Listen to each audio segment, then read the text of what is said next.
আজকের ব্লগটা একটু ভিন্ন। আজকে দেখাবো আমি সকালবেলা থেকে শুরু করে দুপুর পর্যন্ত সারাটা দিন কি করি।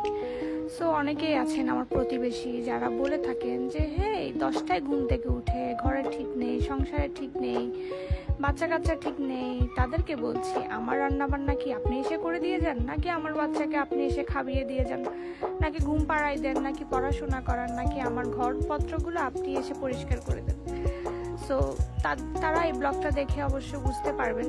যাই হোক, বাচ্চারা ঘুমোচ্ছিল মোস্ট অফ দ্য টাইম। ওরা ঘুম থেকে ওঠার আগে আমি উঠে যাওয়ার চেষ্টা করি এবং কাজগুলো শেষ করার চেষ্টা করি। আমার সকালটা শুরু হয় লেবু পানি দিয়ে।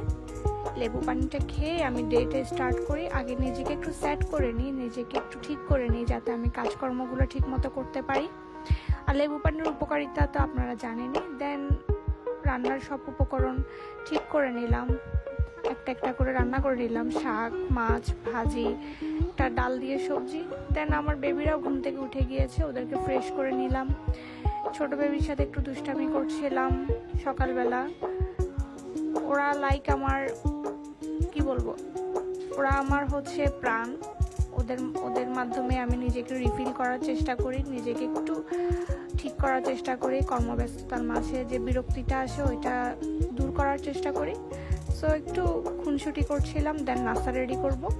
এখন অনেকে বলতে পারেন যে আগে তো সকালে নাস্তা রেডি করতে হয় তারপর রান্না বান্না, কিন্তু আমার ক্ষেত্রে একটু ভিন্ন। যেহেতু আমার বেবিরা ছোট, তো ওরা ঘুম থাকতে আমি রান্না বান্নাটা শেষ করার চেষ্টা করি। দেন একটু গ্রিন টি খেয়ে নিলাম নাস্তার পরে। দেন এদিকে আপুদের এখন পার্সেল রেডি করার সময়। বাচ্চাদের নাস্তা করালাম, রান্না বান্না শেষ করলাম, ঘরের কাজকর্মগুলো শেষ করে এবং হেল্পিং হ্যান্ডকে দিয়ে কাজ যেগুলো করানোর ওগুলাও সেট করে দিয়ে এসে আমি বসলাম এখানে পার্সেল রেডি করতে।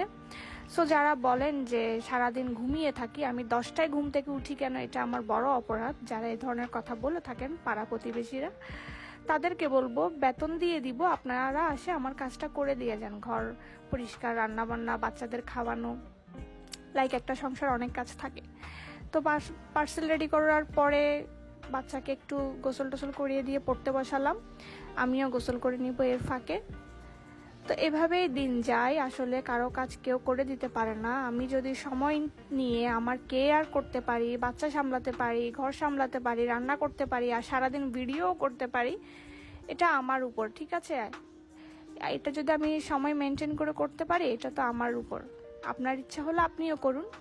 সো এখন একটু সানস্ক্রিন লাগিয়ে নিচ্ছি, নিজেকেও যত্ন নেই, বাচ্চারও যত্ন নেই, সংসারও করছি, ভিডিও করছি, টিকটকও করছি, ব্যবসাও করছি, সব একসাথে করছি। So that's all for today. কথাগুলো কেউ পার্সোনালি নেবেন না, কিছু কথা আসলে শুনতে হয়, যতই করি শুনতে হয়, তাই আসলে একটু বলা। So thanks for watching, connected and follow me.